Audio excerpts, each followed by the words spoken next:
Hello everyone, and a warm welcome to today's webinar. My name is Michael Zapp and I will be your host.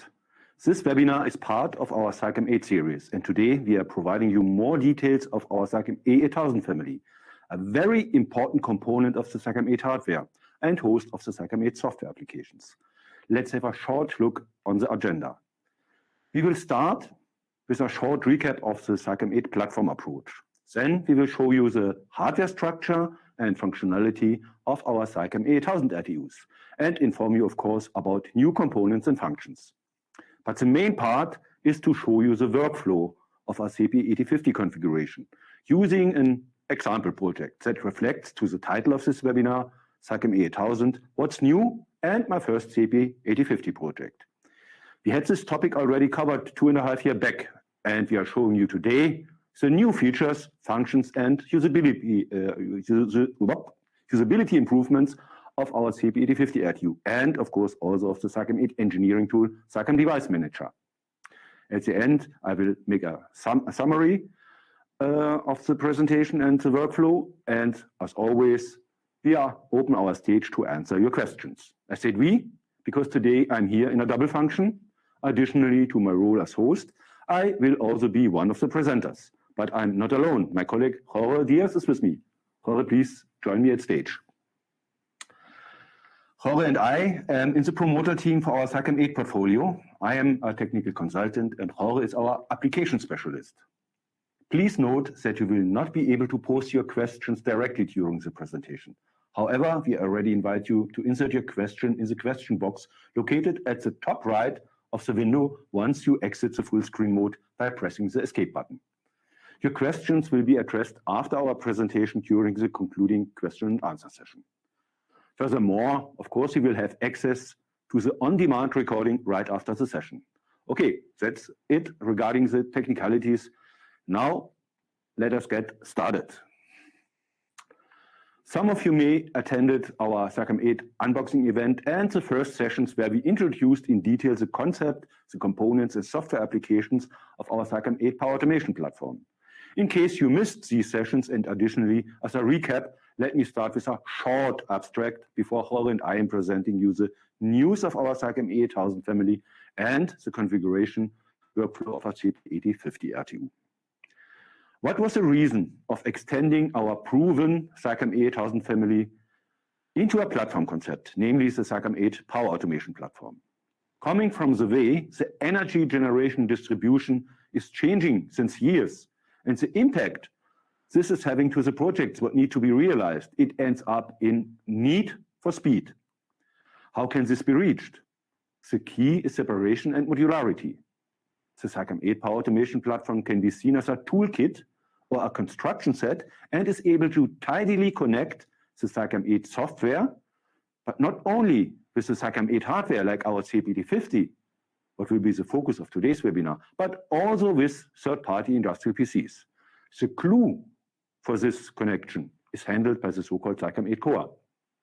The focus of today's webinar is not only to give you some general information and news of the SICAM A8000 family, especially for the Linux-based CP8050 and CP8031, an essential part of the SICAM A8000 hardware, but Jorge will show you how easy and efficient you can engineer the hardware and the SICAM A8000 applications with our SICAM Device Manager, the engineering tool for SICAM A8000.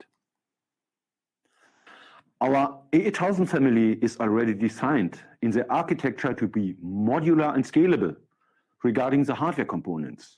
Based on that, we are scaling further, not only hardware-wise anymore, but software-wise as well.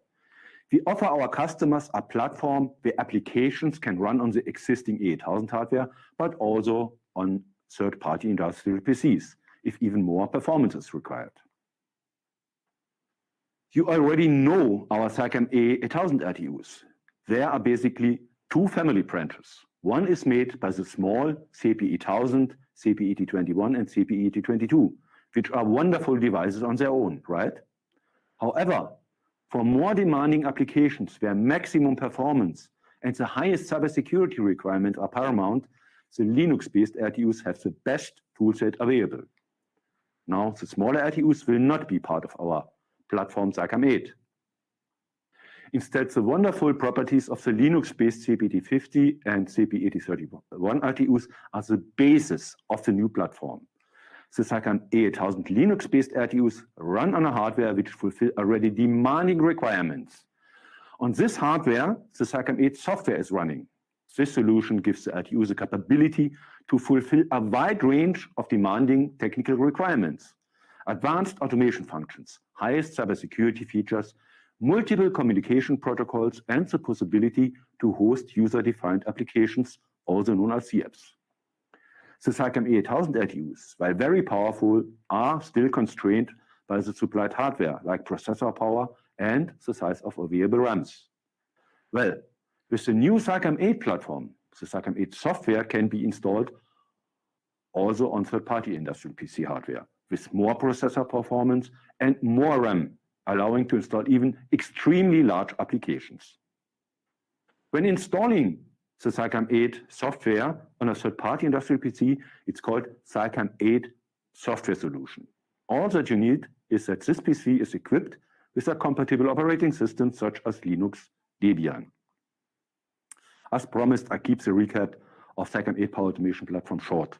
And coming now to the focus topics of today's webinar, our wonderful SICAM A8000 RTU family, what can be seen as the base and the strong fundament of the SICAM 8 platform. Let me start with the structure and modular concept of the smaller A8000 RTUs, namely our CP8000, CP8021, and CP8022. Common to all small SICAM RTUs is they are using the same operating system. It's not Linux, but that is the reason why they are not part of the SICAM 8 platform. And not only the same operating system, they're using the same firmware and the same applications can be installed. All of them are providing 4 communication interfaces, 2 Ethernet-based and 2 serial interfaces, one RS-232 and one RS-485 interface. The CP8022 has additional 1 GPRS interface and 1 additional serial interface, what can be configured either as RS-232 or as RS-485 interface. Up to 4 communication protocols can be loaded, and it is possible to connect up to 8 input-output modules.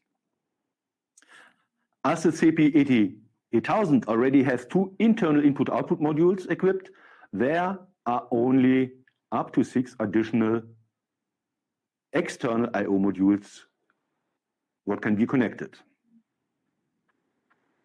The CP8000 as compact RTU has the power supply already internally equipped and no redundant power supply can be connected. But for the CP8021 and CP8022, you can select 1 or also 2 power supplies in case redundant power supplies are requested. Depending on the available auxiliary voltage and output power, we have for the range between 24 and 60 volt, our PS8620 and 8640, and for the range of 110 and to 220 volt DC, and additionally AC 100 to 240 volt, our power supply 8622 and 8642.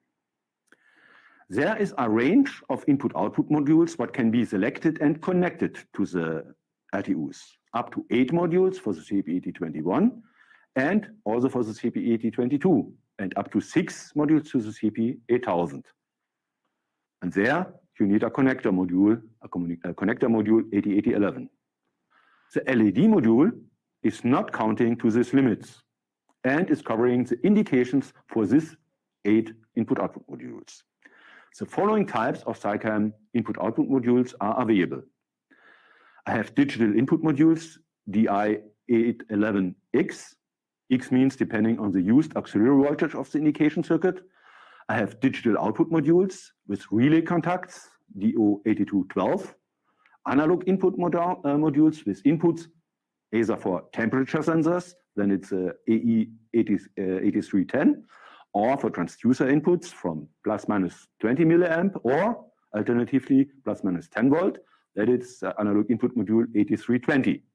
But it's also possible to have a CT-VT direct connection using low power standard covered by the AE 8510 and 8511. And finally, also we can equip the LTUs with analog output module from plus minus 20 milliamp or plus minus 10 volt. That is the IE8330. That is covering the architecture and the hardware modularity of our smaller A8000 LTUs. They are an important member of our SICAM A8000 family, even if they are not member of the SICAM 8 platform. But also there, we have some new functionalities and hardware available. The new CP8022 hardware is now equipped with a modern LTE communication, what is having also a GPRS backup. And this new hardware for the CP8022 has been released end of April this year. Of course, we are planning to introduce for smaller applications where up to now, the before mentioned SICAM A8000, CP8000, 21 and 22 LTUs fitted perfectly, a corresponding new small LTU, and this will be, of course, be part of our SICAM 8 platform. On our roadmap for new members of the platform, hardware-wise are the CP8010 and CP8012. They will cover not only the functions you know from the smaller SICAM 8000 LTUs, but will have additionally all the features of the SICAM 8 platform, like, for example, the enhanced cybersecurity functions and, of course, much more. The CP8012 will also come similar to the CP8022 with a LTE communication and GPRS backup. But all the new CP81X LTUs are modular and can also equipped optionally with a small snap-in display. Stay tuned. We will inform you as soon as this beautiful new SICAM 8 and SICAM 8000 LTUs will be released. The planned release date is mid of next calendar year.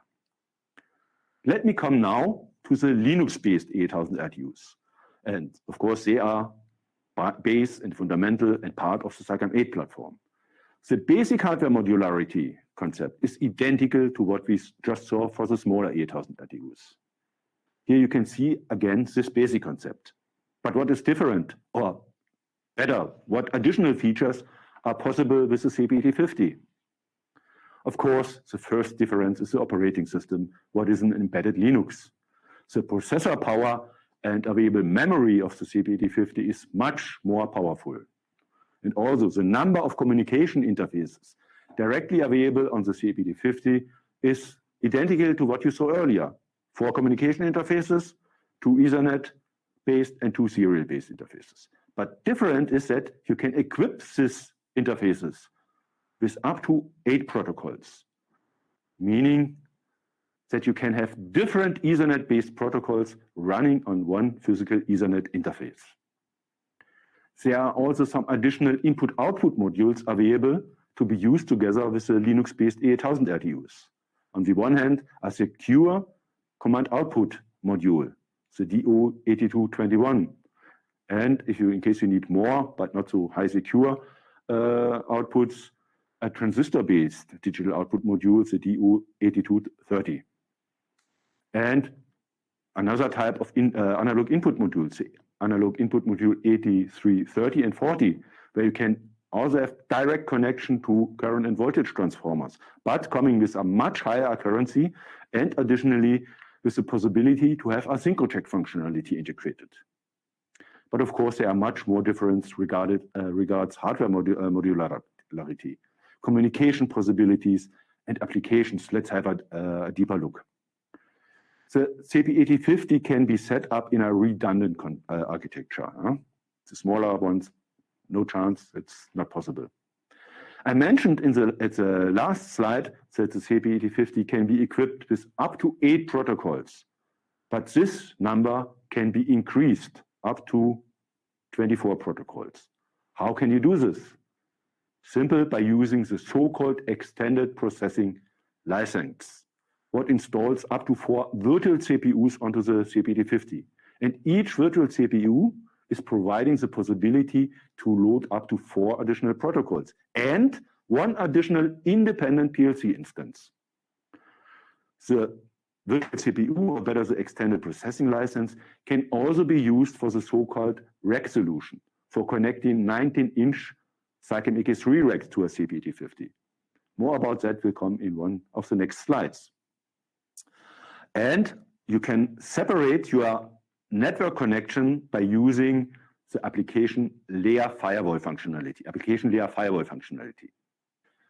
Another way, a separation using virtual LAN technology or functionality is also possible with the Linux-based RTUs.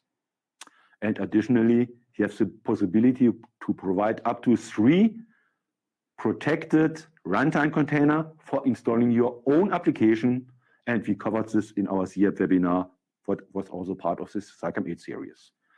Let us now see what additional benefits and extended possibilities regarding the number of connected input-output modules and the number of physical communication interfaces are possible with our beautiful CP8050. In the small RTUs, you can only equip the basic line with input-output modules. For the CP8050, it is possible to connect up to 15 additional lines containing I/O modules. They are called remote I/O lines. The connection is done via an Ethernet-based input-output bus, what can be from the architecture, either in a daisy chain or in a ring configuration, what is providing a high availability. The external lines are having a communication interface, CI85-3X, for establishing the connection to the CP8050 and between the remote I/O lines. These modules are coming with integrated power supply for the I/O modules and can either be equipped with electrical or fiber optical interfaces. But not only the number of connected I/O lines, meaning the number of I/O modules what can be used with the CP8050 can be increased. Also for communication to connected IEDs, often called southbound connections, and to higher level control centers, often called northbound connections, you have additional communication interface modules what can be connected to the CP8050 CPU. For Ethernet-based protocol, you can equip up to 2 CI85-2X modules, each coming with 5 physical Ethernet ports. And you can select between CI8520 with 5 electrical Ariot45 interfaces and CI8522 with 2 fiber optic interfaces and 3 Ariot45 electrical interfaces. These communication modules are supporting, of course, the Ethernet-based redundancy protocols like line redundancy, also called dual homing, RSTP, rapid spanning tree protocol, PRP, parallel redundancy protocol, and HSR, high seamless redundancy protocol. But also for serial protocols, it is also possible to connect up to 6 CI8551 communication modules, each providing 5 serial interfaces. When you equip the CP8050 with 1 Ethernet communication module, you can add up to 5 serial communication modules additionally.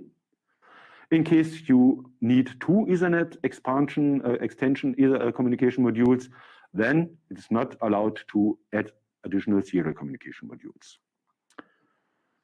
The last important difference, the topic of enhanced cybersecurity functioning of the Linux-based RTUs, I will not mention in today's webinar. That has been covered in several webinars from my colleague Georg Marke, is the possibility to provide a web-based HMI functionality with the Linux-based SICAM A8000 RTUs. Okay, coming now to the CP8031, also Linux-based and therefore part of the SICAM 8 platform.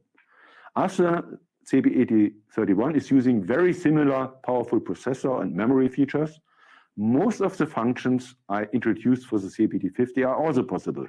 Therefore, I will focus only on the differences. Redundant RTU controllers are not supported with the CP8081. The CP8031 allows to load up to 4 protocols and not like the CP8058. And as it is not possible to equip this extended processing license on the CP8031, also the rack solution is not supported. And it's not possible to load additional protocols. And only 1 runtime container for 1 ZApp application is allowed instead of the 3 what the CP8050 is having. It is, or better it was, not possible to connect additional remote I/O lines or additional communication modules. Only input-output modules in the main line and the communication interface of the CPU itself were possible. Now, via a new license, what is called CP8031 Extended CI, Communication Interface Module, it's now possible to have one additional external input-output line and one additional communication module. And this could be either an Ethernet-based or serial-based communication extension module. For the CP8050, I mentioned the rack solution. Let's have now a short look into this concept. For projects using our SICAM AK or SICAM AK3 19-inch based large LTUs, what needs to be migrated to the latest cybersecurity requirements, or for projects where a higher density for the input outputs per I/O module is needed, or it's the 19-inch technology is required, the rack solution provides a perfect solution. What is needed for this solution? Per SICAM AK3 rack, you need one extended processing license. We call it also virtual CPU. That is identical to the old SICAM AK3 concept, where an additional rack is connected via an own physical CPU. Now we are using a virtual CPU. The CPU of an existing SICAM AK3 rack needs to be exchanged with a communication interface module CI2530. That is all. And you can install up to 4 times this extended processing license into a CP8050. That means up to 4 racks can be connected. And a mixture with SICAM A8000 remote I/O lines is of course possible. And one rack is counting like 4 remote lines. So in total 16, you can make the calculation by your own. Of course, also redundant CP8050 CPUs are also supporting the rack solution. But not only for migration of our legacy SICAM AK, AK3 projects, enabling our customer to keep as much of their investment saved in reusing hardware components and bringing the project to the latest state of functionality and latest state of cybersecurity, but also for other legacy RTU components, we can provide a concept. I'm talking about the reuse of our SICAM TM input-output modules. They can also be connected to our modern SICAM A8000 RTUs via coupling modules to the entire range. That is also possible for remote I/O lines for the CP8050 or CP8031. Only within one line, it's not allowed to have a mixture between new SICAM A8000 input-output modules and old SICAM TM modules. But in one line, you can have one type of modules, and for the RTUs with more lines, one can be equipped with new modules and one with old modules. Okay. With the introduction and the release of the new SICAM 8 Power Automation platform, we also introduced a new way for licensing special functions but are not coming with a basic functionality. That was or is the SICAM Function Point Manager. I demonstrated in our last webinar the workflow for this new way of licensing and will therefore today not going into detail again. What can be said is that for the SICAM A8000, the licenses what existed before the release of the SICAM 8 platform still can be ordered as ALM licenses via online software delivery and handled as before. But additionally, it is also possible to use the new workflow with the SICAM Function Point Manager. Even a mixture of both ways within one CP8050 or CP8031 is possible. Also new licenses, what has been released together with the SICAM 8 platform, like for example the SICAM HMI, or will be released from now on, they are only available via license created with the license SICAM Function Point Manager. What else is new for the SICAM A8000 RTUs? In this slide, you can see all the security features coming with the SICAM 8 platform. They are, of course, implemented in our Linux-based SICAM 8000 RTUs, and most of them also in the small, not Linux-based members of the SICAM 8000 family. As there are very detailed webinars explaining all the cybersecurity function in detail from our colleague, Georg Merkel. I will not go into detail, but mention only 3 newly implemented features, and for one of them, I will spend some more words. In case you missed the webinar from Georg, you still can register and watch the recording. At the end of this webinar, we will show you the links and the QR code for registering. Here you can see a summary of new functions for our SICAM A8000 RTUs. The orange marks are related to cybersecurity. The others are related to new communication-related improvements, and I will come back in some minutes to these new functions. Cybersecurity-related new functions are the support of the connection to a secure LDAP authentication server, additionally to radius and normal LDAP authentication server, what have been supported already earlier. Second one, when connecting an IED to a network device like a switch, it's also a cybersecurity feature and requirement to reject the communication of the IED using this network in case the IED is not authenticated via an authentication server. That functionality is handled by the IEEE 802.1x standard. The Linux-based SICAM A8000 RTUs can manage this authentication for protection devices connected to the CP8050 towards the central server. And it is not necessary that each protection device is doing that on its own. The next cybersecurity-related new function is a new advanced intrusion detection functionality integrated in our Linux-based A8000 RTUs. In our standard security blueprint for a secure substation, this function is running, for example, on a dedicated router with next generation firewall and in the integrated intrusion detection functionality. As not all customers are already investing in the 100% solution for a secure substation, or depending on the project size and the importance of the substation, a basic setup for security is sufficient. And this feature provides now a very good alternative for such use cases. What is the purpose of such an intrusion detection system? It helps to find out if there is an attack at all. It has to detect an attack, but is not able to stop, for example, malicious traffic. However, the detection and logging of suspicious activities helps the experts to analyze anomalies, to identify the source of the attack much better. First of all security relevant information, not only communication-related topics, but also physical or operational information like access to a control room, for example, via door contact, must be security locked and protected against manipulation, and then forwarded via syslog protocol to a central logging server, where the expert can access the information for evaluation and analysis.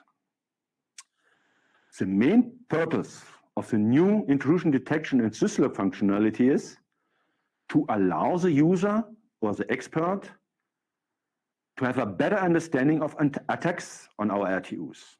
How can this be achieved? With the enhancement of the cybersecurity features integrated into our CP8050 RTUs, providing now advanced detection and advanced logging features, what allows detailed analysis after an incident. Communication-related attacks like ARP or TCP sync flute denial out of service can be detected and logged, but not blocked. Also, traffic blocked via our whitelist filter is detected and logged for later evaluation. But not only communication-related information can be relevant for the security of a substation. Therefore, also process-related information like switching a breaker or physical access to the control room at times where the station is unmanned can be detected and put into the security log file. The advanced logging features are not only helping to secure the information stored in the security log file, but also to avoid an overflow of the buffer by using a counter to stop adding entries for the same attack and to give false positive where there was in reality no attack at all. Like promised, I'm coming now back to the new communication-related improvements implemented in our Linux-based SICAM A8000 RTUs.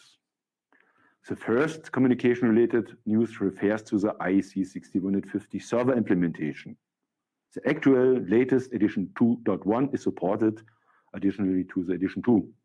That includes also some new logical nodes defined in the IEC 650 part 90-2. This part takes care about communication between substation and control centers.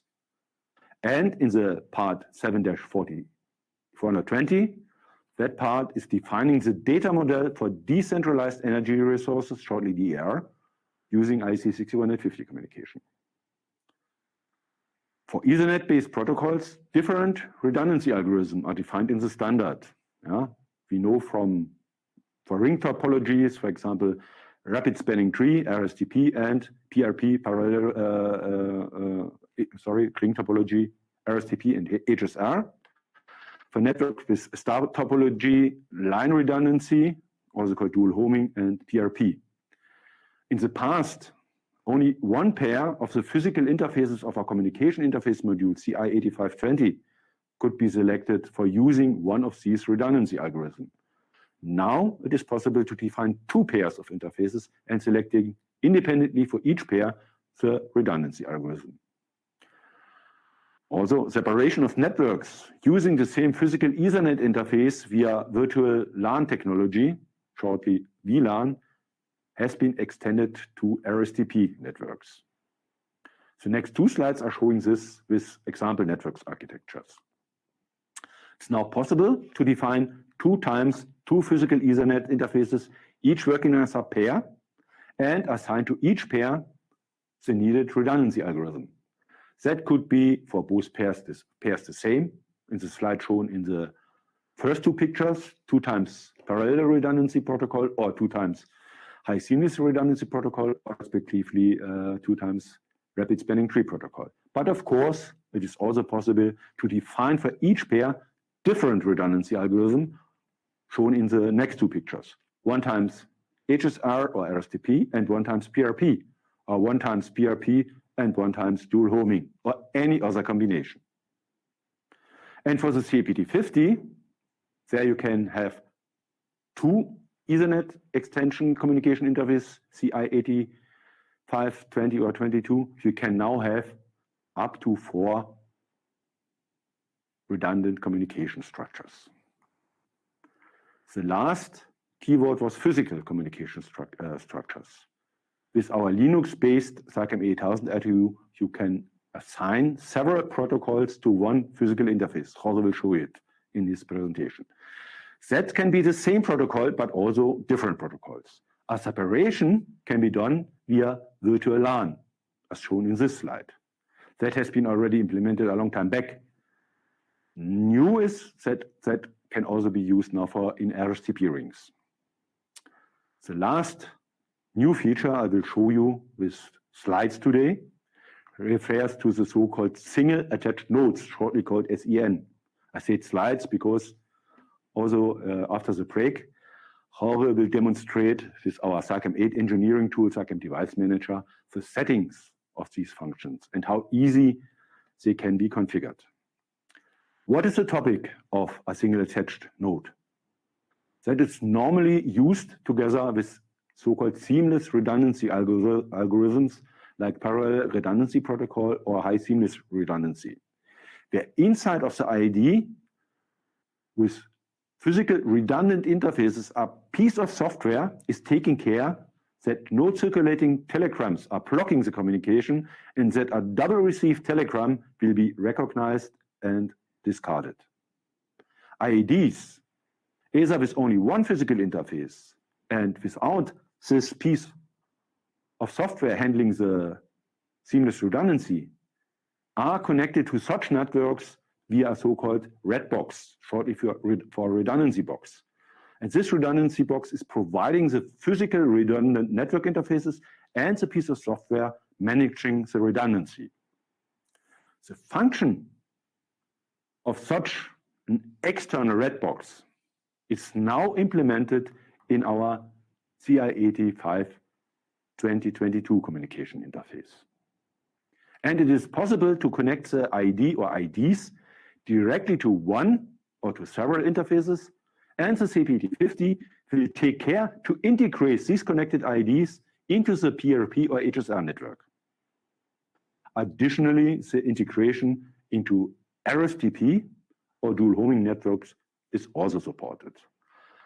Okay, before we are coming now to the demonstration of Jorge showing you the workflow, we will have a short 5 minutes break. And after this break, I will call Jorge at stage. And I'm already very excited to see how easy the engineering of our CP8050 is and seeing the features I introduced, how they are managed and handled by the SICAM Device Manager. See you in 5 minutes.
Welcome back.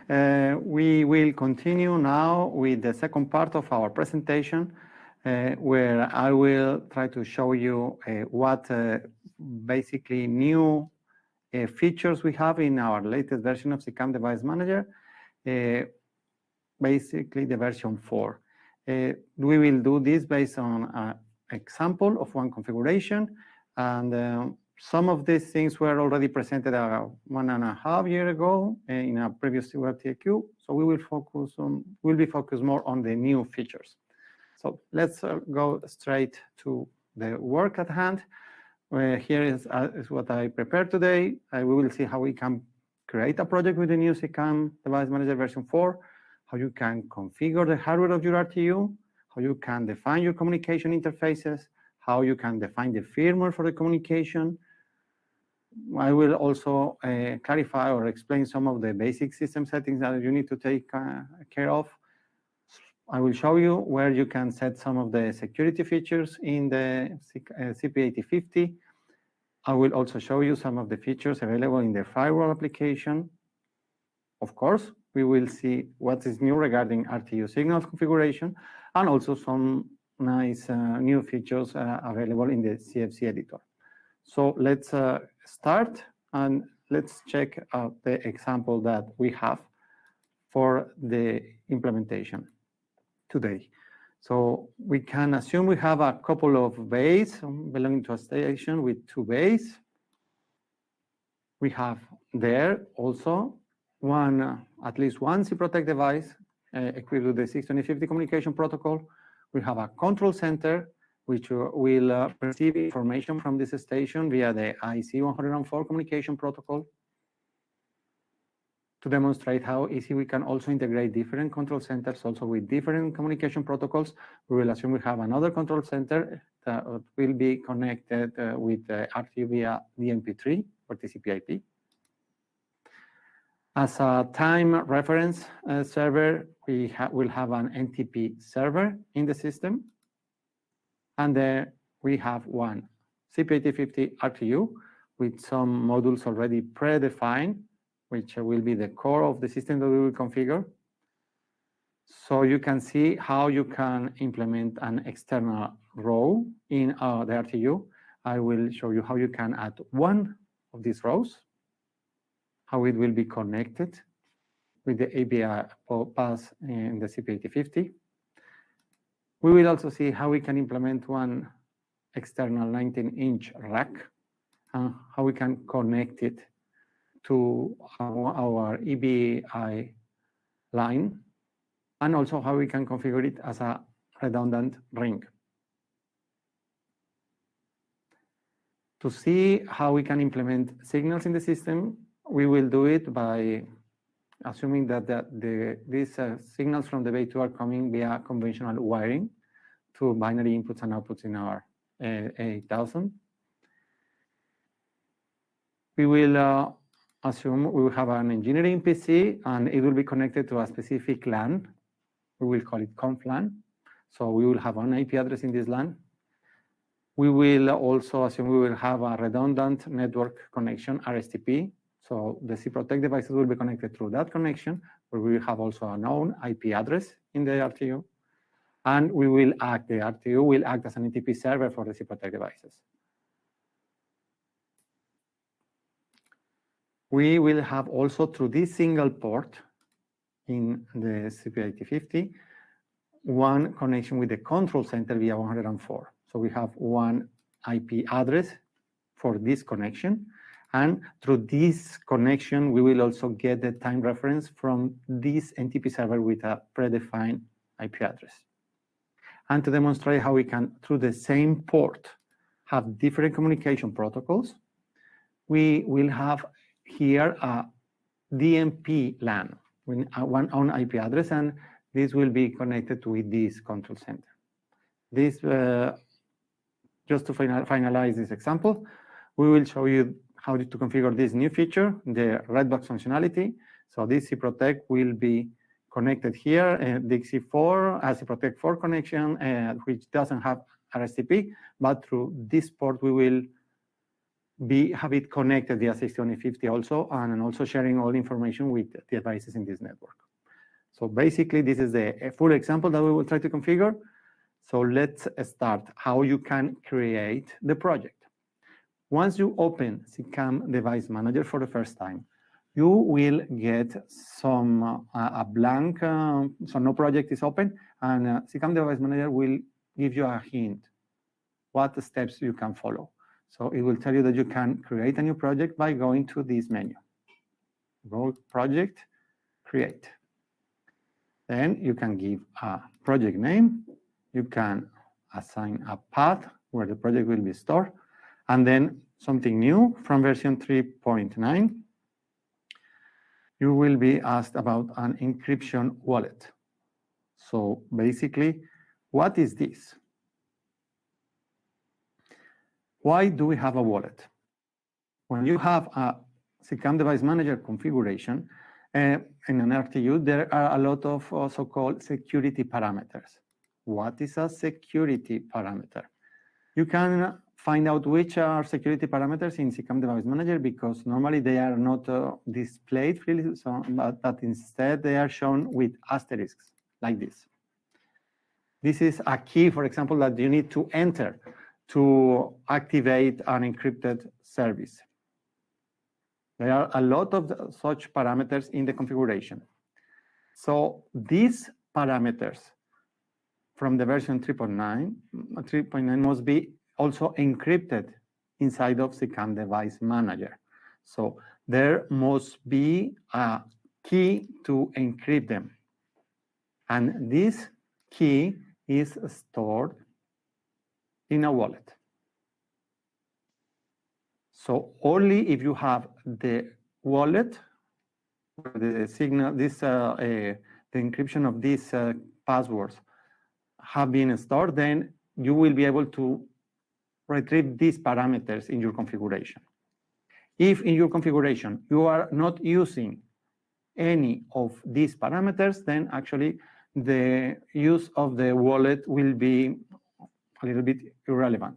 But if you are using these parameters, then you need to store your wallet, so you will be able to retrieve your configuration and the passwords. So all these security parameters will be stored there. This is basically the reason why we have this wallet. In any case, regardless of if we need them or not in our configuration, we need to define an encryption wallet. So how you can define or create an encryption wallet? So to create one from scratch, we just assign here plus. We can create maybe a new folder to store it, my wallet, and then I can just scroll there, and here I can create my wallet. I must define a password for it, and I must confirm it. Now it has been defined, and I can finish with the creation of the project. Now, the Device Manager also gives me hints what I can do next. I can now, inside of this project, create a structure with folders, maybe to store the RTUs that I have there in a more organized way. So I will create with this button a new folder, and maybe I can call it like Region North. Why not? And then I can just browse into this region, this folder. And here I can either create new folders or I can go straight to create a new device. With this button, we can create a new device. So I click here, and then I get this dialog. I must define a device name. It must be unique within your project. Then I need to define the device type. So the device type in this case would be a CP8050. Next, we have the engineering address. The engineering address is the IP address that SICAM Device Manager will use to try to access the device when I try to load it or to monitor or whatever. This address is not stored in the device. This is just information for SICAM Device Manager to try to access the device. The one that we are seeing here is the default address that we have in a new CP8050. So it makes sense to leave it for the time being. Then we need to define a region and component number. the rule is the combination of region and component number must be unique within a SICAM Device Manager project. And we define also a common ASDO 1 and 2. This common ASDO will be used when we generate new signals in this RTU, in this system. They will be assigned automatically this common ASDO combination. Of course, it could be changed later individually for each signal. I can confirm, and then I have already a container where all the configuration of this RTU will be stored. So now that we finish this first part of the project, we can proceed with the next step, which would be to configure the hardware of the RTU. This means we want to create this, the base device where the CP8050 is located, and the external row, and the rack, and the connections. So how can this be done? It also includes several steps. So let's go to the first one. How to equip the CPU in the RTU. So we have here the container that we just created. I will proceed, and then we have this hardware box. We go there, and there we will see that we are on the base device. Base device is basically the location where the main CPU, the CP8050, will be located. And here I have a add button that I will use to add my different modules. So I will add here, new module, CP8050, and confirm.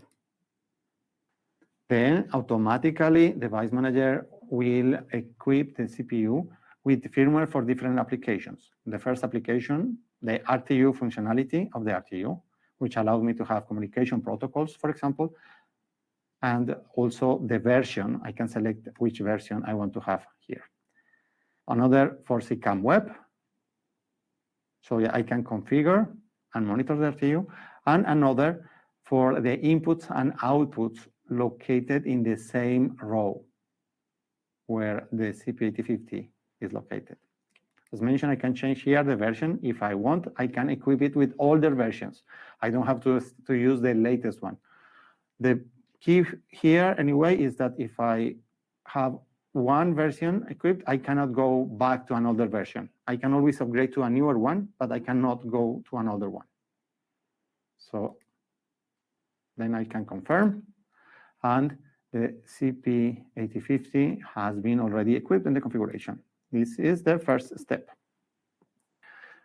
Next step, let's configure the other devices, the other modules that are attached to the CP8050.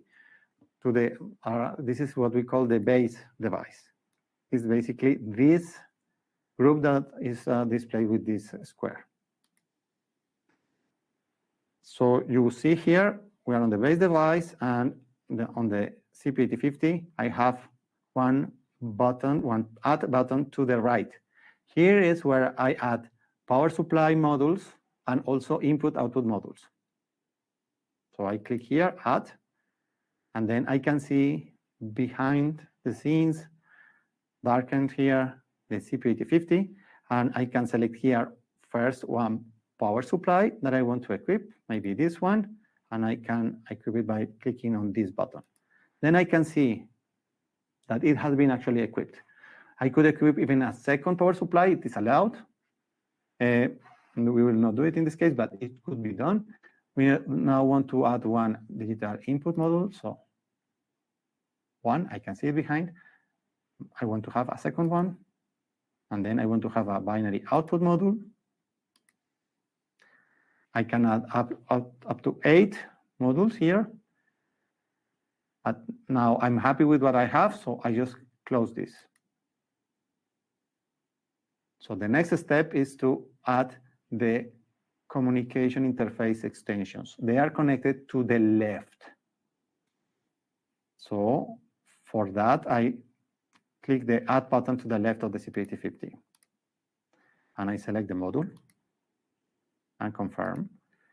I could add even another module, but I will just close. I'm happy with that. And then we are ready with the configuration of the base device, at least with the equipping of the hardware.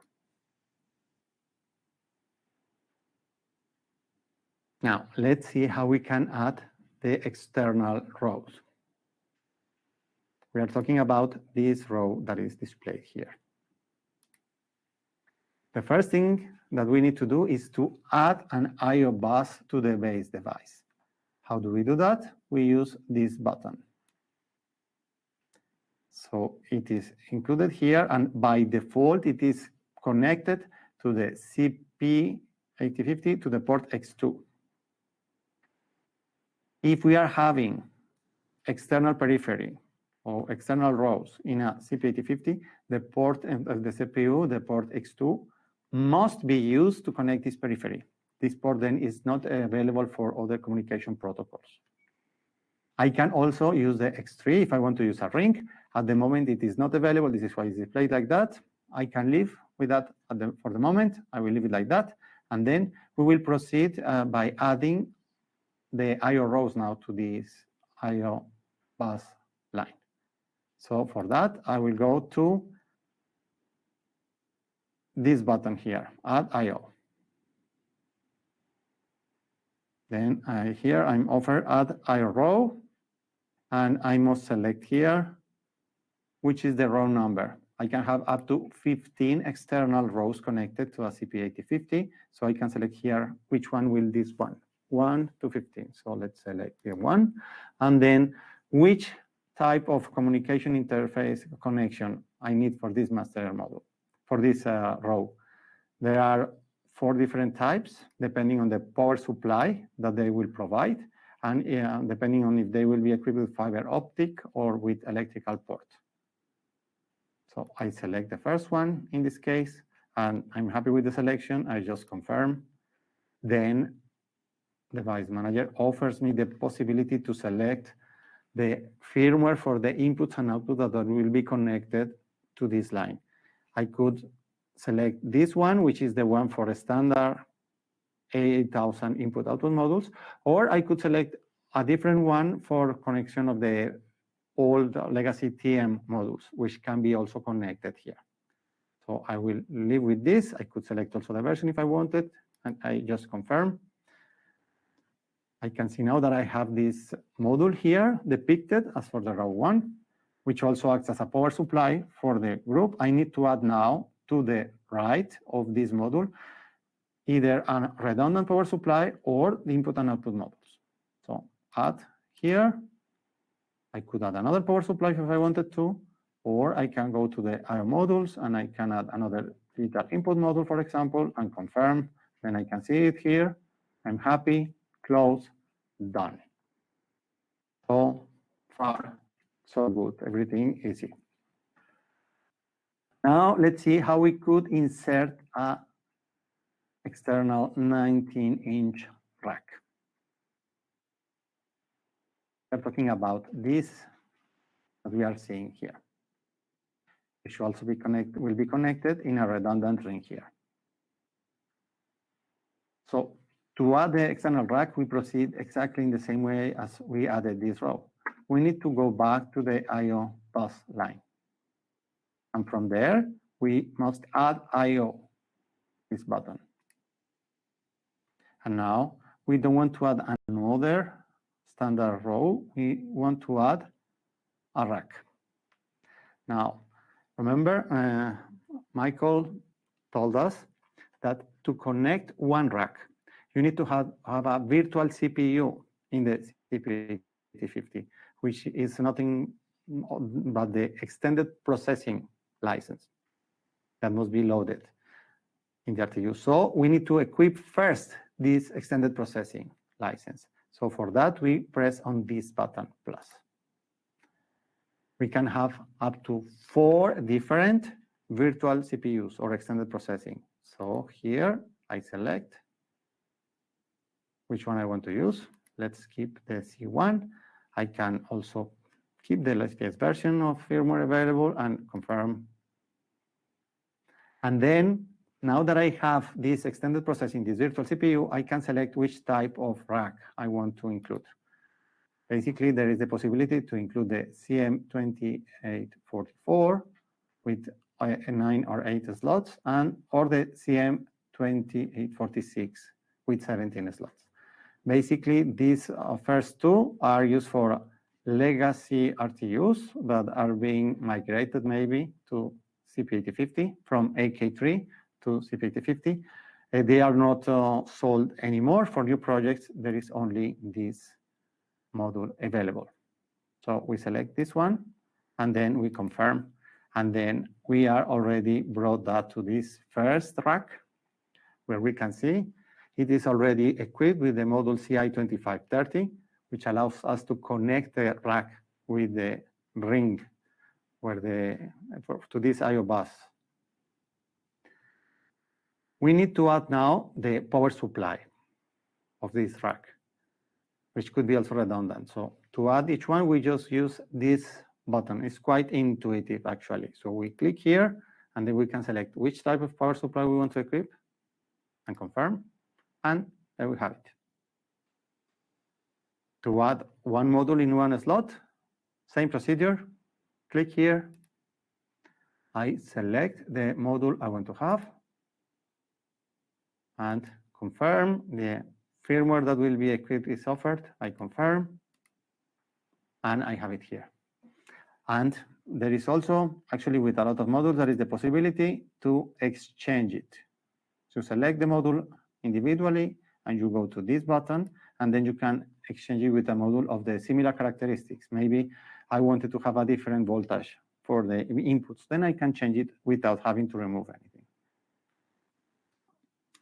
So far, we are basically done with the configuration of the hardware. We need now to configure the communication ports in the RTU. So let's start by configuring the communication ports in the CP8050 module itself. So basically, in this case, in our configuration, these two LAN ports should be used to have this as a ring. Okay, this is important. And the serial ports in this case are not being used, but anyway, they are available. So in order to configure this module, these communication ports, we go back to the base device. And then we select the CPU, the CP8050. And then we go to the settings.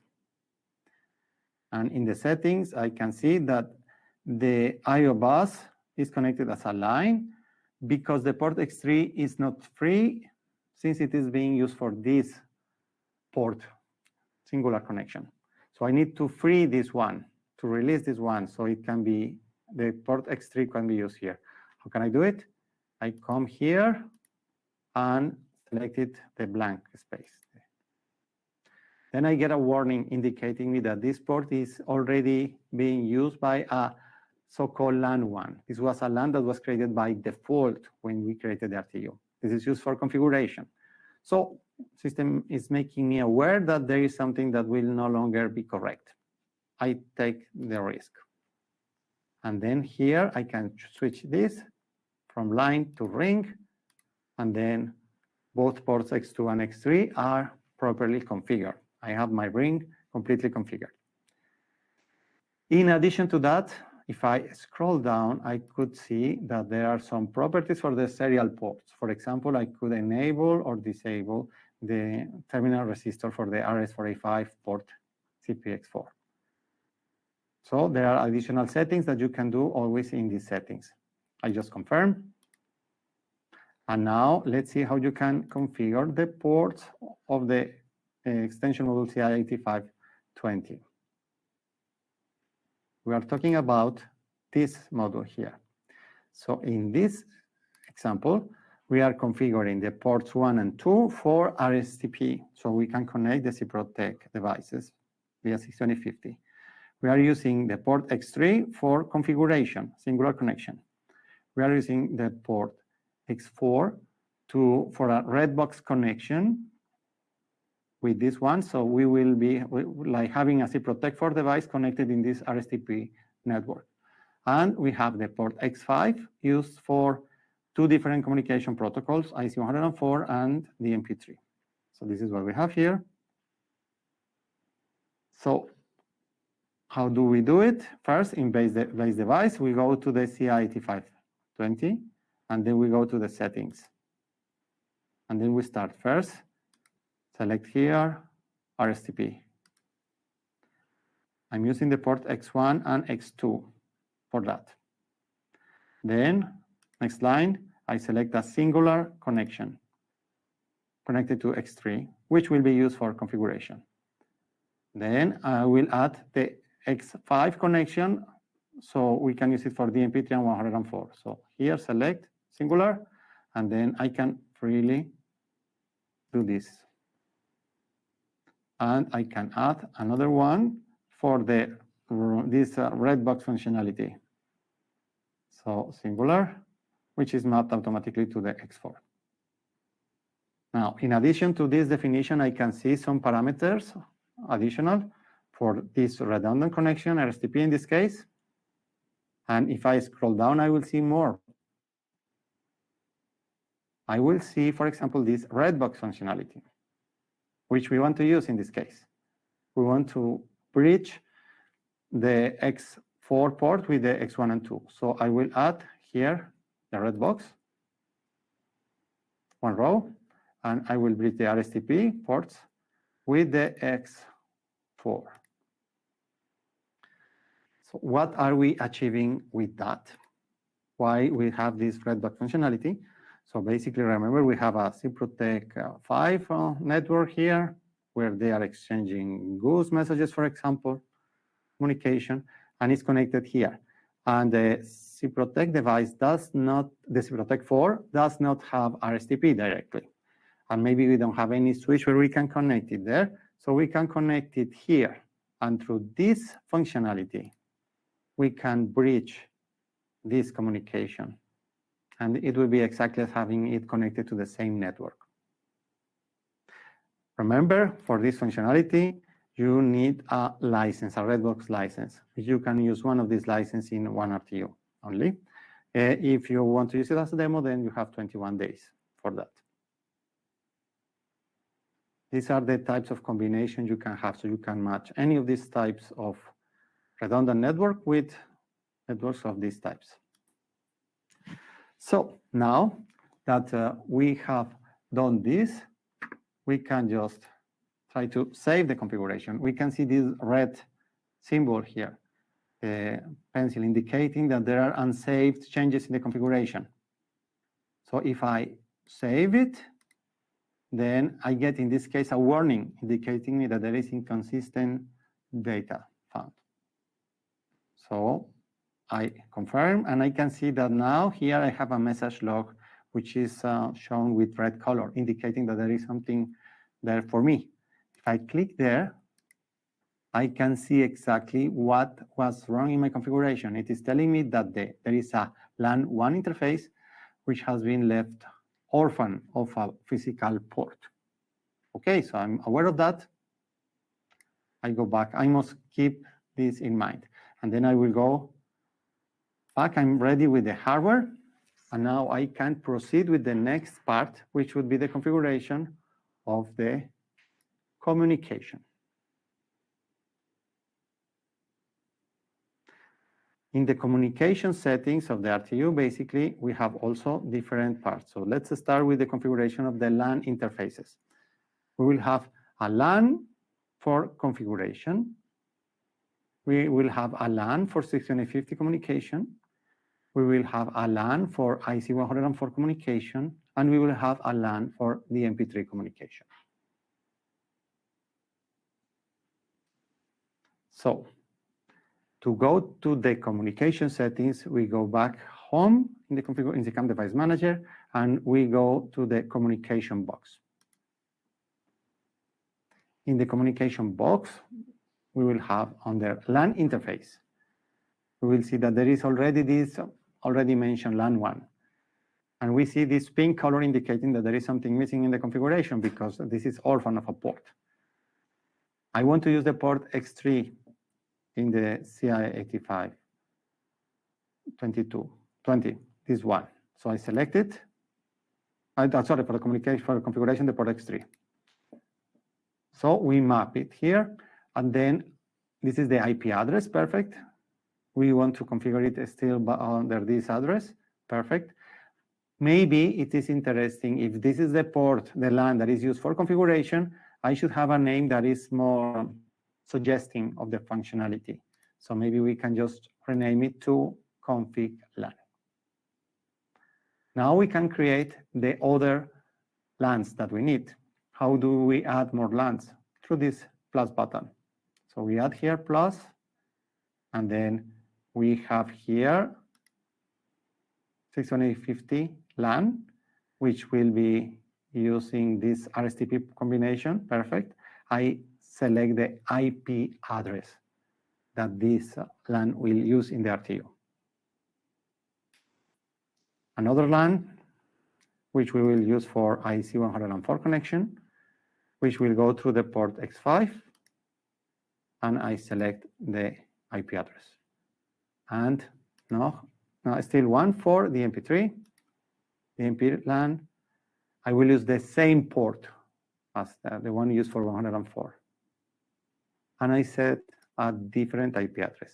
So you can see how in the same hardware port, LAN port, I can have two different IP addresses, and I can have two different communication protocols running without any problem.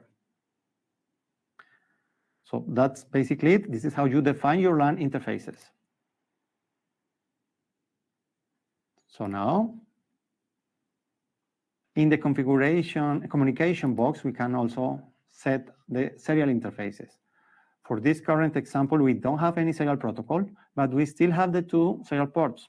So in the CP8050. So in this case, anyway, if you go to serial interfaces, you will see the two ports of the CP8050 available.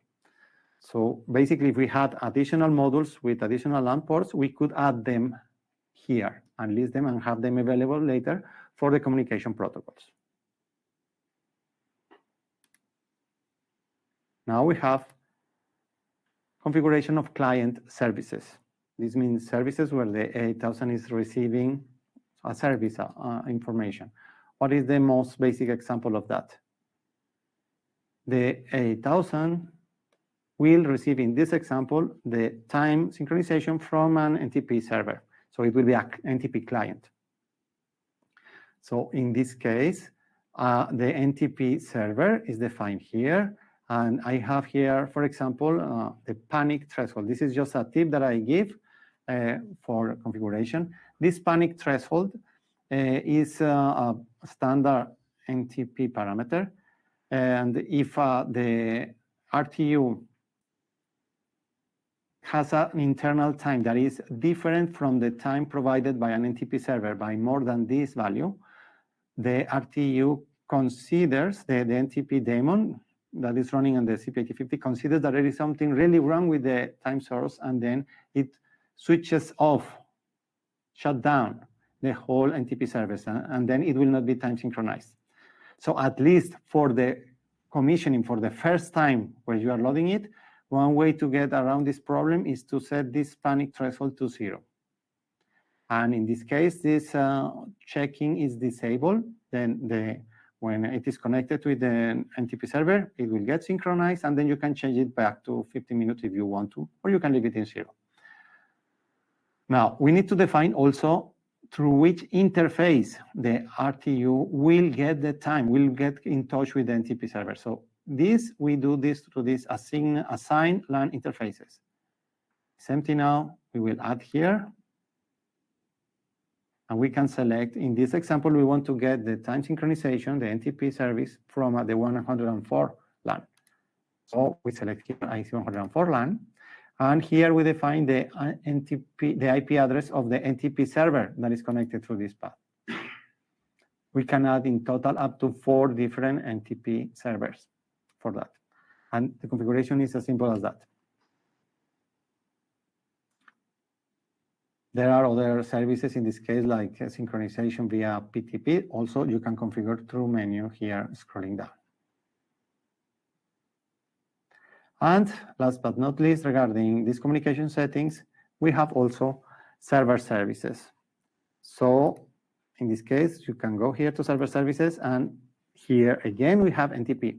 We said that we wanted the RTU should be the NTP server for the time to be provided to the CProtect devices via 62050. So we can do it. We can define, we want to be NTP servers through this LAN here, the 650 LAN. And with that, that's all. The RTU would provide the NTP service to the devices on this LAN. Quite easy to configure. There is also another server service that is quite important, as is the engineering interface, SICAM web. By default, when you create a new RTU, there is a LAN 1 created, which we just renamed to config LAN, if you remember, some minutes ago. And this has been already assigned here in LAN interfaces under engineering interface. This means we can configure the RTU and monitor the RTU through this interface. If I want to be able to monitor the RTU also through other interfaces, I just need to add them here and list them here. And as easy, as simple as that, it could be done. Okay, so now that we are done with this, then we can proceed with the next part, which is how we can equip the firmware for the different communication protocols. Because so far we have defined the LANs, but not the communication protocols themselves. So let's go here in application configuration. For the current example, we are talking about 3 different communication protocols. We have IEC104, we have DMP3, and we have 62050. So we need to equip these 3 protocol elements in our configuration.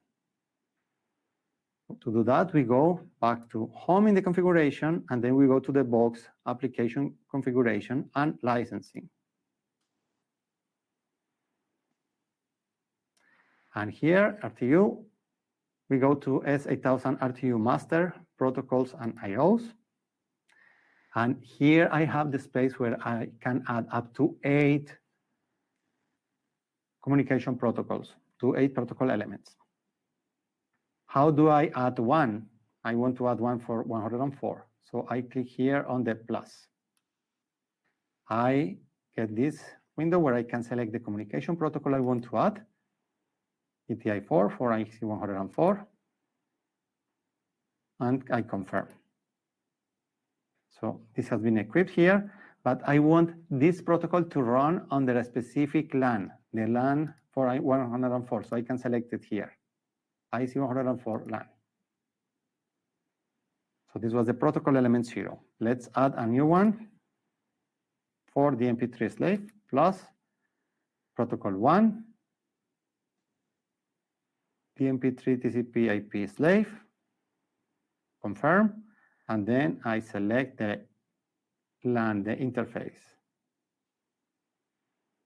And now we will do it for 62050. So protocol 2 for ETI5, 62050, confirm, and I assign it to 62050 LAN.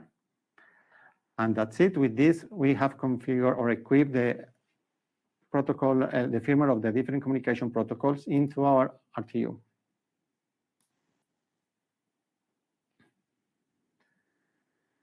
Now let's see some system settings we have in our RTU. You access them through this box, system settings. And basically, this is important to define in which time zone our RTU will be running. As you know, the NTP synchronization, for example, is always performed UTC, but you want to have a local time reference in the RTU, so it needs to know how it has to correct this UTC time. So this you can set here. Here, with this parameter, synchronizing of the device, you can also define if the RTU will have its time synchronized via an external source like NTP, or if it should run with internal time only. So you have to set it manually via SICAM web.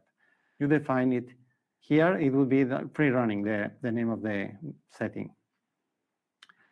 There are more parameters that you can get by scrolling down here. Like, for example, if you want the time synchronization to run via IRIC-B, then you need to enable it here.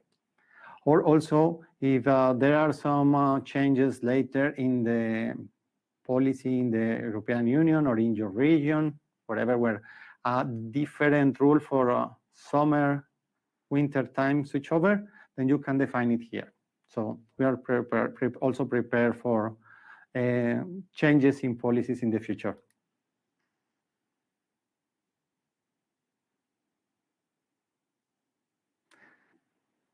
Now, let's take a look at some security settings we have in the RTU. Just an overview where you can set these parameters, because a deep view of the parameters and the meanings, actually there are, as Michael mentioned, some other webinars that focus exclusively and very deep in this kind of configuration.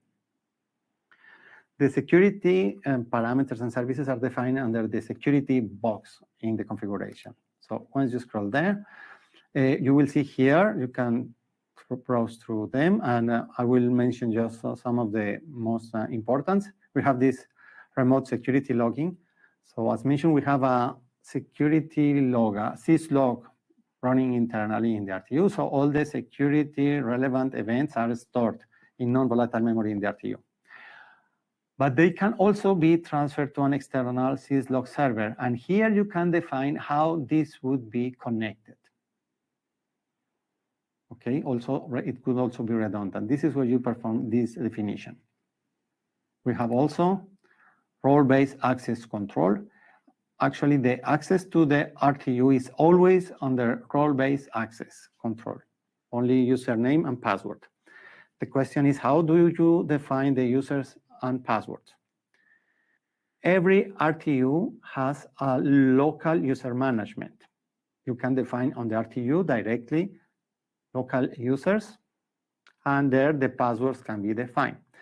The passwords are not defined in SICAM Device Manager. The only thing that is defined for this local administration is the password policy, like after how many attempts during a specific time, wrong attempts could be done. If this happens, then this user will be blocked for that time. Or also the password complexity. You can define it here for local user management. But you may want to use some external centralized user management, like Windows Active Directory, for example. In this case, you can connect the RTU directly to one of these systems via LDAPs or via a radius. And you set these parameters here. Now, some other interesting parameters here under device settings. You can define the SD card mode, which means if you want the spare part concept, which means that you should be able to replace the RTU without having to use the configuration tool like SICAM Device Manager by just having an SD card with the configuration of the RTU. You insert it in a new one and then it runs. Then you need to have this parameter active in the configuration. You can disable it. In this case, you cannot replace it simple. You need to load it with this also. It will be maybe safer, but it will be not so comfortable to replace. You can also enable the use of scalable vector graphics for the dashboards in the configuration. You need to enable here. The security log can also be deactivated here. By default, it is activated, but you can deactivate it here.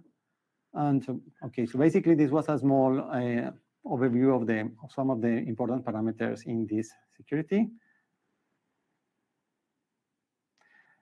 Now let's take a look at the firewall. When we configure one CP8050, even if we are unaware, we are configuring a firewall where only certain ports and services are being enabled for a specific interfaces. So you can check that by going to this firewall box. For example, in this case, we configure this config LAN that is assigned to this port that has this IP address to enable configuration for the engineering web. This means it enables automatically the HTTPS server service to the port 443. We can, at the moment, by default, it is assigned to or allowed to any IP address. This is why we have 000 here. But we could narrow it even more, and we can define only this specific IP address should have right to access the configuration. So you can actually make it quite secure if you want. Also, for the different communication protocols, there you can see that you can narrow the access of the service. We have also here the possibility to allow the discovery of the different interfaces, the LANs that we created via pinging. By default, when the RTU is created, the LAN 1, now called config LAN, can be pinged. This is why there is this entry here. But we can also make the other LANs that we have created discoverable in this way by just adding them here. Just clicking here, and I'm selecting the new LAN, and then I can ping this one. And I can do also for the other ones quite easily. This is very simple, and at least for commissioning, this is a great help for you. Now, scrolling down, you will find another very nice feature, which is called service forwarding. So this is a feature that also is quite helpful, and what it is doing is it provides the possibility to transfer a service from one interface to another. For example, as you can see, this cProtect device is located in a network that is different from the one that is used for configuration. And let's assume that you want to be able to ping this IP address from this device. Normally, you would not be able to do it. But with service forwarding, you can transfer these pinging messages here and backwards. It's quite easy to configure. How do you do it? So we will add here a service forwarding rule. And I can say, okay, I will perform service forwarding from the config LAN to the 61850 LAN. And I can scroll to the right, and I can select, in this case, what I want to transfer is the ICMP service, which is this one that provides the pinging capabilities. And that's it. Just by doing that, it will be possible to ping from the configuration PC to the cProtect devices.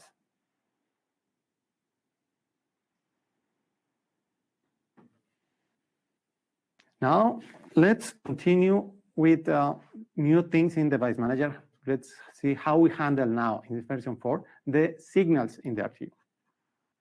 There is a very change, an important relevant change from the previous versions up to 3.9 to this one, version 4. This example, we will see how we can create manually our signals in the RTU. And the example we will do based on the configuration of wire signals.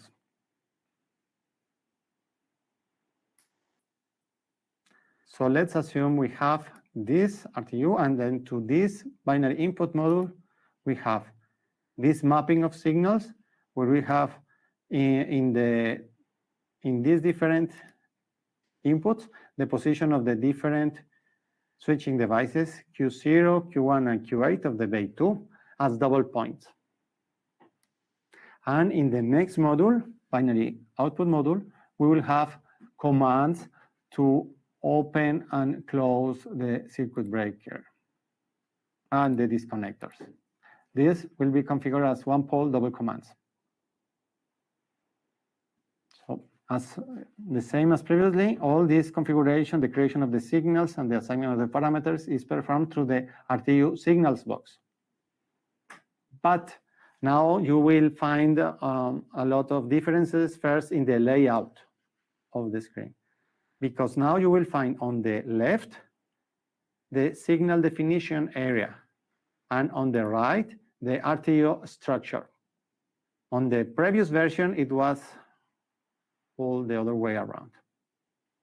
In the middle, you still have the signal assignment and parameterization area. So this was the first difference. Now, there is also a second very relevant difference. In this version, now we have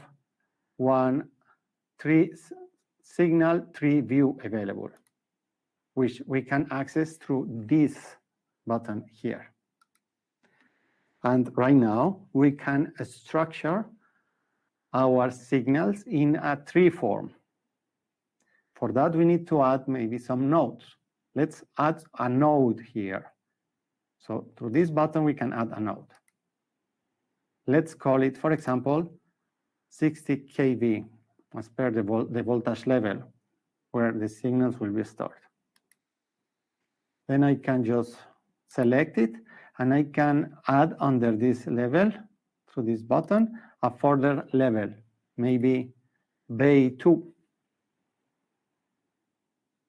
And if I go there, I can add another node,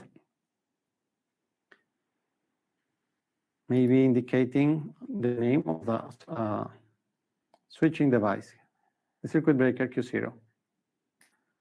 So I want then, inside of this level, I want to store the signals related to the position and command of the circuit breaker. So to add signals, I will go to this button.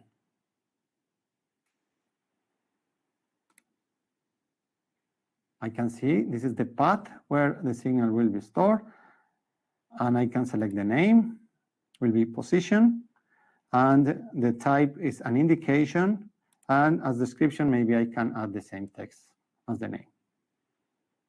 Confirm, then I have the position created there. And I can add now my command in the same way, add. And I will say this is a command, and the type will be command, and the description may be also command, and confirm. So we have now one group where I have created a bunch of related signals. I can now duplicate these signals quite easily. If I have selected it, I can go to this button here, copy. And then after I have copied it, I can go to the node, Bay 2, and I can paste it. I have the Q0, and I want to have now a Q01 and Q08. So I will select now the paste. And the device manager asks me, how many copies do I want to have?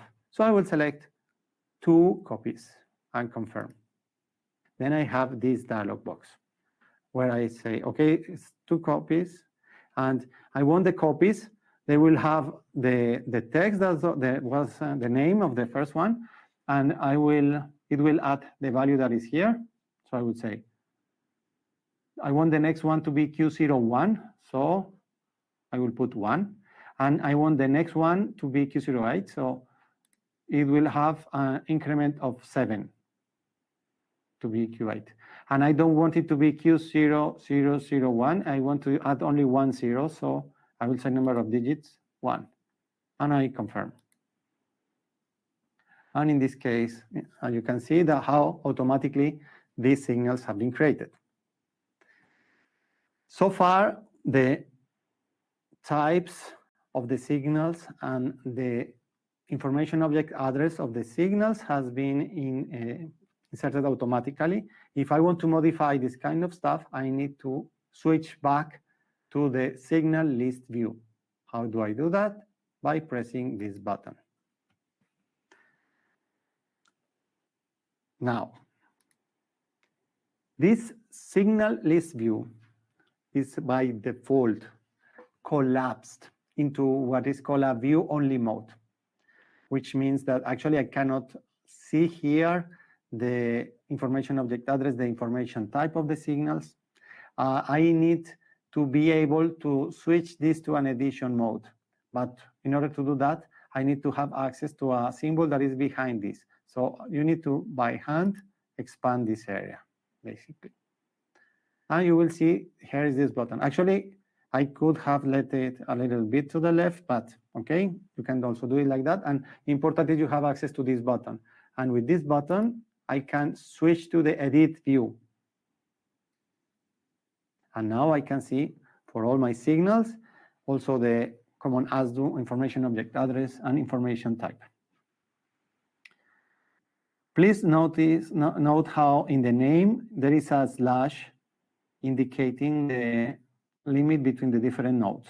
This is something to keep in mind, okay? Now, by default, when I created indications, they will be indicated as type 30, which is means single point. But we mentioned that we wanted to create switching devices which are double point positions. So this means I need to change this to be single point, 31. So I can mark them and I can work in bulk here and switch them to double point information and assign it. And I can do the same for the commands and select it double command and map them. But just a hint, this happened because I created first the Q0 and with the position and the command, but I did not edit it first.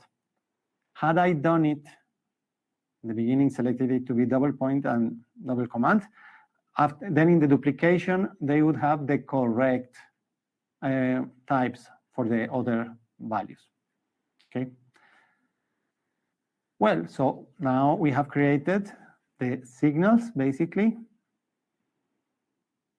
for the two base, and I'm selecting here the commands. I would like to map them to binary outputs. So I go here on the right, and I select the binary output module. And with this button, I can assign it. And then I can select here the indications, and then I select here the indication, the binary input module, and I can assign it. At the moment, I don't see anything because I scroll this too much to the right, so everything is hidden in between. But as in the previous version, there are these small arrows that you can still use to quickly expand the areas. Okay, this button.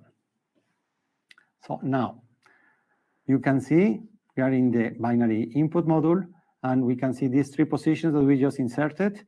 They are all in pink, indicating that there is something missing.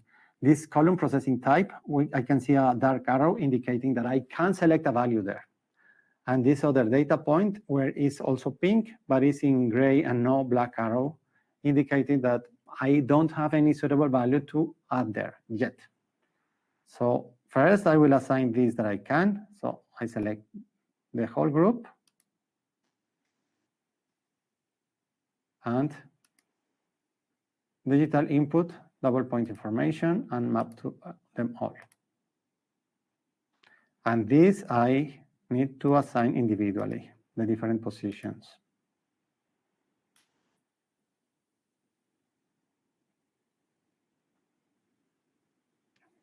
Now, if I go here to parameter, I can see additional parameters that I can define for these positions. For example, I can invert individually the open or close binary input. Or going to the right, I can also apply time filters, for example, for the intermediate position or faulty position. So it is not transferred automatically to the control center or HMI when they happen. Now let's see for the commands. If I switch here to the commands, I see nothing here, but it's because we are in the parameter side, and actually under assignment, I should select first which type of processing type I want to apply. So in this case, I select them, and they will be double command, one pole. And I can assign exactly to each one which commands, which contacts will be used. And on the parameter, I can select for the parameters like the duration of the pulse to open, of the pulse to close. Also, the feedback monitoring time for the command of the circuit breaker, maybe 1 second, of the disconnectors, maybe 10 seconds. And also which processing image is the feedback for each one.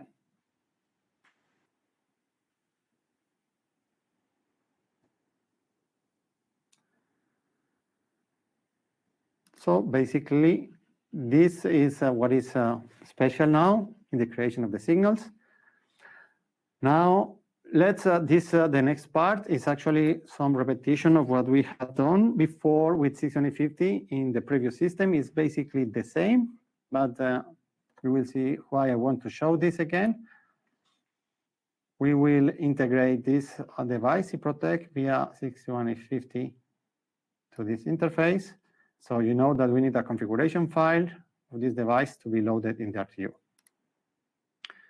So to do that, to import 650 devices, we need to go here to the 650 box. We will get for every protocol element that has been assigned to the 650 communication protocol, we will have two boxes, one client and one server. We want to add some devices as client here, so I press here. And to start importing the file, I go to this box. Then I need to look for the configuration file. Confirm. This will be read. In this case, it's a new device that it was discovered. I mark it. It is, I'm saying it will be imported. This has this IP address, and I select the station number that it will have in my configuration, could be from 0 to 99. Then I say proceed. At the beginning, it will try to import all of them, all of the signals. I don't need all the signals, so I unmap them all. And then I can select the signals that I want to have in the system. For that, you can use these nice features we have. We can apply filters. The one here is called the fix filter, where I just type a text like this, CSWI, to indicate switching positions of devices according to 650. And then I have here only signals that have on any column this text. Now I want to narrow it even more. I want to include only signals that have post.stval in this column. So I mark the text and I apply the so-called flash filter, which is this button here. Then I have only these three signals. Perfect. So I mark them all. Then I remove the flash filter. And now I want to have the command. So I mark this text here. The fix filter remains. I mark this post.ctlval, apply a flash filter. Three commands, I mark them, remove the flash filter. You see that what has been marked before remains. I can now change the filter, fix filter to general to find all the trips and pickups in the protection, and I can mark them all. Then I can just change the filter to measurements, and I can apply some clever filters to get all the measurements. You get the idea. When you are done with the selection, you continue. Then you get a summary of all the signals that have been imported, that will be imported. Also with some specific address. You could change it here, adapt it if you want, but you can also do it later. So it's much more comfortable to do it later, actually. So continue, then summary, what will be done, confirm, and the signals have been imported. I can check now on the reports that I have these reports imported in the configuration, for example. And if I go back to home and go to RTU settings, I will see that for that protocol element under station definition, one connection for this specific device has been created automatically. I did not have to do it manually. For all other protocols, you need to do it by hand manually, but for 62050, just when you import it, it will be done for you, free of errors. Also, in the topology, as we know, for every entry or for every station defined on any protocol element, you need to have a corresponding entry in the topology. This is also done automatically for you. And it is following also our normal rules. You have here the protocol element, the station number, and important is this data flow direction. You know, if the connection, in this connection, the A8000 will be the master, then it must be set to control direction. And if the A8000 will be a slave, then it's monitor direction. In this case, we imported this device. We will be the masters. We will be monitoring this device. So control direction must be set here, done automatically. Now, let's see the signals that were imported. So let's go to RTU signals. So you will see here on their name that the signals were created like this. You can see there is this is the the ID name plus the logical device, and then you have a slash character, and then a name of the signal name. As I mentioned before, remember when we created these nodes in the tree view, when we switched to this view, this was reflected as a slash. So now we imported and this slash came automatically. If we go back to the tree view, you will see that actually a tree topology was also created based on that. So you know it works in both ways. If you have signals that have a slash character, it will be reflected in the tree here. Okay. Now, in this case, this is the organization maybe that is not so good for us. We would like to have these signals from this protection device organized maybe on the voltage level, and then the bay name, and then maybe the name of the protection, something like this. We could organize it by hand like this, moving, cut, paste, but there is also a possibility to do it in a more efficient way by using, for example, Excel. So let's do it. The next part is how you can manage signals, in this case, with Excel. So you need to close all the tabs of your IDs, and then you come here and select signals, and then export. You select Excel file, confirm, then you will be offered all the devices that are stored on this project. You select the ones that you want to export signals from. You say confirm. Then in this case, I'm interested only in exporting signals from 6150 devices. So I select only assign signals and select parameter. So confirm. And then I just leave it to only 6150. And then I say continue. If I wanted to have all the parameters because I wanted to change something else in Excel, maybe I could select all parameters. This will not be relevant for this example, but just to show you, you could do it. And then you export it, and the files will be exported. Now you can open it with Excel, and it will be something like this. You can expand it, and let's see. You have some columns that must be there, but you are free to add your own user-defined columns. So I will add one column here. Okay, insert. And let's call it path. To say like the node structure where I want to store the signals. And maybe I can call it like this, 110 kV, bay 1, and zip for the protection. Okay. Now, maybe I want to add another column here. And I want to use this column actually to define the name that will be imported. So I will just move this text here. This fixed signal name indicates the text that will be imported in Device Manager for the signal.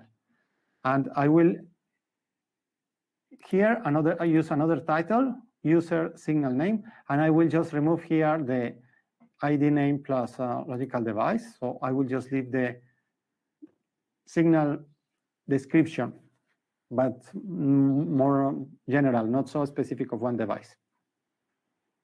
And now here I can use just a simple formula, like this and this, which has a structure more what I want to have in my system. And now I can save this file. And then I have to import it back. So come here, signals, import. Then I select the file. I want to import signals only. And all of these have been detected as modified. So I select them all and confirm. Good. So now if I go to the signals and go to the tree view, I will see that now these old nodes have not been erased, but now they are empty. So I can easily delete them. And if I check on the 110, I will see that the structure, as I created it, has been created. So this is a very easy way to configure fast your system. Now some changes related to the user-defined dashboard. This feature was also available in the previous version of the Device Manager. There are just some additional features here. So the first feature is that you have additional types of layouts available. Okay, so the list was available before and is still available. It will also be available for the software solution.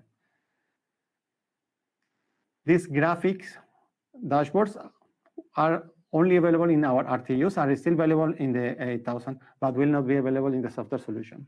Also the alarms and events, because the SICAM HMI has already another events and alarms. And there is one layout, SICAM HMI, okay, which means this we can use also in this system.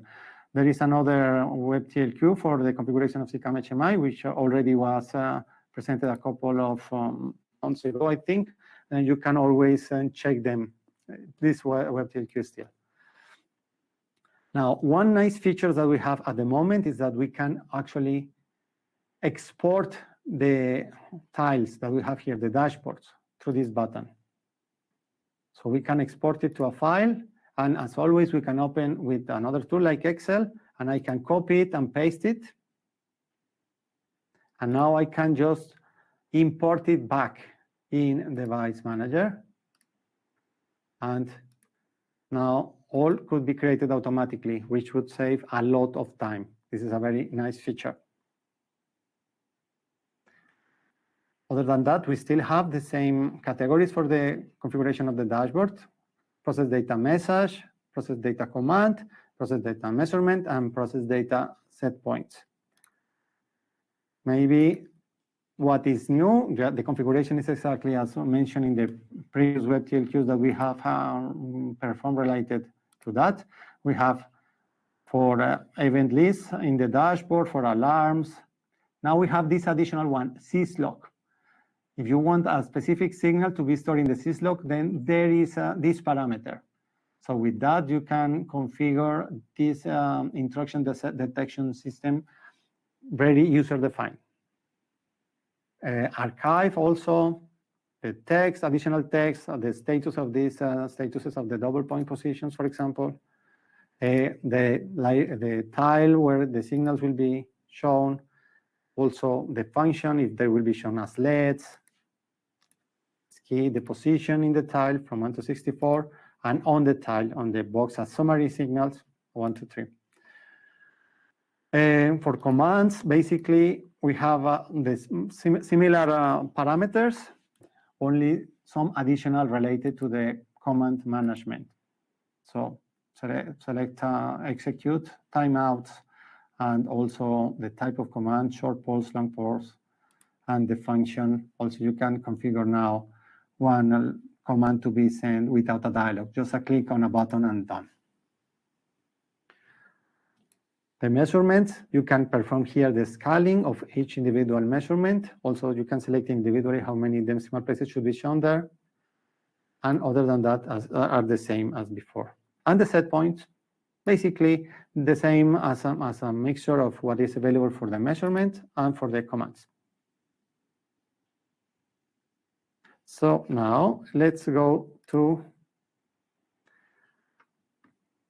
the last part that we have in the presentation. There are some news regarding the CFC editor. So I will show you how you can create user-defined function blocks quite fast, and this nice feature, automatic CFC generation, which is a really good feature. So this example that we have two bays, bay 1 and bay 2. And let's imagine we want to create one signal to indicate that the bay is closed. Okay, this is a quite straightforward example. So basically, the logic to be created is something like this. We are checking that the circuit breaker is closed and valid, and the disconnected Q1 is closed and valid, and the air switch is open and valid. If this happens, then the signal will be generated.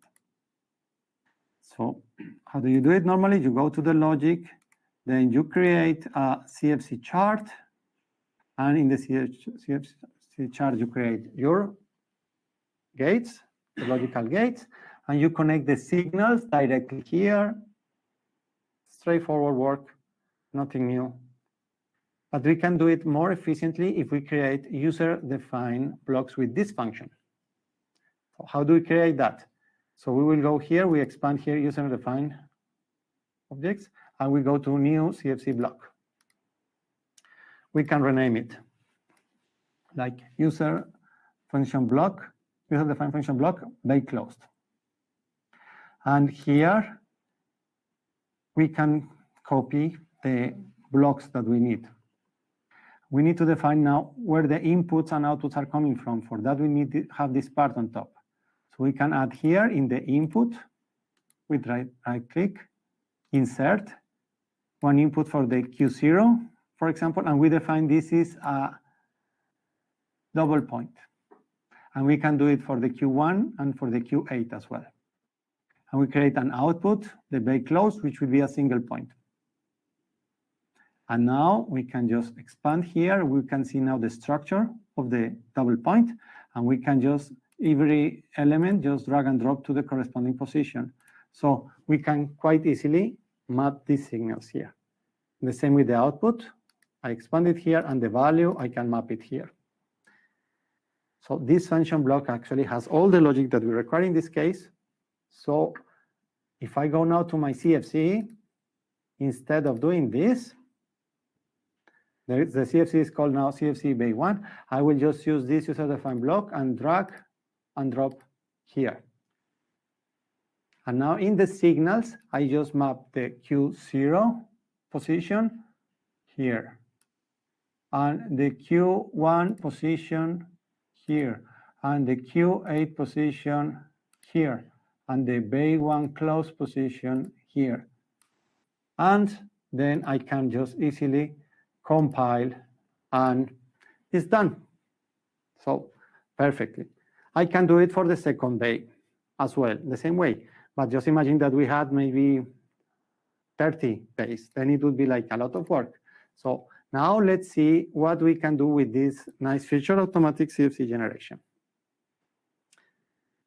So we have these logics in the RTU. We can export it from here, right-click, export charts.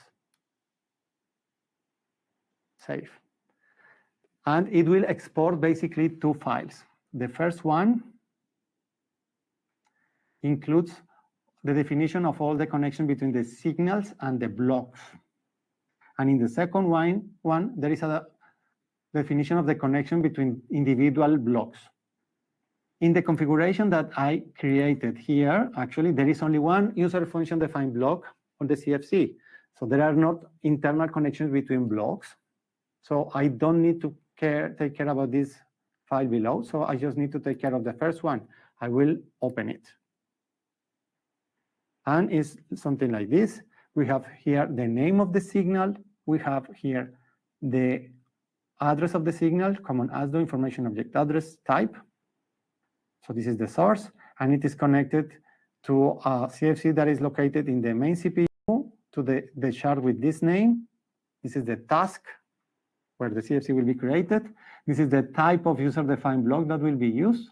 This is the name of the instance of this block. And then this is the name of the input. Q0 position to the input Q0, Q01 position to the Q1 and Q8, and so on. The other things are not relevant, actually. I can leave them like that. So I can just easily copy this and paste it here. And then I need to adapt it according to the names of the signals that I have. So instead of bay 1, they would be bay 2. In this case, the difference in the address would be in this byte. So I change this byte as well. And the name of the CFC will not be CFC bay 1, but bay 2. And then I can just save this and go to the CFC and then import. Select it. and then the CFC will be created. And if I open it, I will see that it is already properly connected with the bay 2, and it will work. So in this case, I could just do it for 30 bays without problem. If you standardize your functions, you can work quite fast. So basically, with this, we are done with this part of the configuration. Now, Michael will summarize what we have seen today, and then we will be ready for you for questions and answers. Thank you very much, Jorge. Like always, very impressive to see the intuitive usability of the SICAM Device Manager, showing us to set up our CP8050 configuration from scratch, focusing not only on the new features I highlighted earlier, but also to showing us how easy and straightforward it is to engineer an entire CP8050 project. Before we are coming to the last point of today's agenda and have a look on the burning questions you placed during the session, let me round up the webinar with a short summary, or respectively the points you should remember as takeaway of this webinar. The SICAM A8000 RTUs, or to be more precise, Linux-based CP8050 and CP8031 are building the base and the strong fundament on what we built our SICAM 8 power automation platform. We started more than 10 years back with our CP8000, at that time called CMIC, or compact micro RTU. And as of today, we have an installed base of more than 100,000 SICAM A8000 RTUs worldwide. Soon, the CP8021 and CP8022 followed, and then the Linux-based CP8050 joined the SICAM A8000 family in 2017, and the CP8050 in 2021. The SICAM A8000 family basically consists of two branches. The small CP8000, CP8021, CP8022 RTUs using non-Linux as operating system, and therefore are not part of the SICAM A8000, SICAM 8 platform. But on our roadmap, we have already the CP8010, CP8012, what will provide as base the same functionality as the smaller RTUs, and of course a lot more, because they are part of SICAM 8 and can also use all the beautiful features provided by the platform. Looking in the back mirror, the release of the CP8050 coming with an enhanced feature set and a lot of additional functionalities in respect to communication, sizing, redundancy, and of course cybersecurity was a major success factor in the market. With the SICAM A8000 family, we introduced also a new and intuitive engineering tool, the SICAM Device Manager, building also in this aspect the base and the fundament for the SICAM 8 engineering. Coming, of course, now with much more functionality and highly improved usability, easy to learn, and for new SICAM 8 components, providing the same workflow as for the SICAM A8000 RTUs. And that supports our customer to bring their project faster into service. And remember the first slide of this presentation, showing what the market is requiring, need for speed. And that statement is closing the circle of this webinar, meaning now we are done with our presentation for today. Thank you for your attention, and now Jorge will join me back on stage for the Q&A session. Okay, let's see what questions came. We overshot our time already by 5 minutes, so we will keep it short, but don't be afraid, all remaining questions will be answered in written form, and you will get this via the email you registered to. Okay, the first one, is there a way to scale down the font in Device Manager 4 in order to see more signals? I will come back with that. I think so, but I need to revert. I will check. Okay, good. The last one we will take. It's a new one. What is the difference between SICAM 8 with Linux and software solution?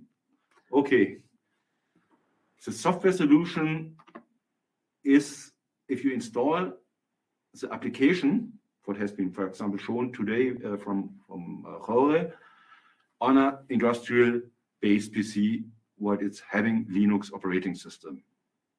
And the SICAM 8 platform itself, it's based on Linux operating system, either embedded in our A8000 RTUs or installed on a third-party industrial PC. So SICAM 8 is using always Linux as an operating system. And if you install the application on a third-party industrial PC, it's called software solution. If it is running in a RTU, then it's a 8000. Yeah, okay. So the last one, can one Ethernet port of CP 8000 series for multiple IP range over multiple protocols? This functionality is only available for the Linux-based RTU on CP8050 and CP8031. The smaller RTUs, CP8000, CP8021, CP8022 are not having this functionality. But the successor, CP8010, 12 will have. Okay, as already mentioned, you will get access to the recording of this event directly after the session via the link you used to log in to just now. And the remaining question we were not able to answer now. All of this we will forward via your register email. So you will have it also later. We hope that we were able to give you a good glimpse on the features and benefits of our SICAM A8000 RTU. And again, they are building the strong fundament of our SICAM 8 power automation platform. We hope to welcome you soon to another webinar. And you can see now, hopefully, the QR code on the screen. And this QR code will lead you to the SICAM 8 webinar series we hinted at earlier. Until then, stay safe, take care, and enjoy the rest of the day. Have a nice day. Cheers. Bye-bye. Bye-bye.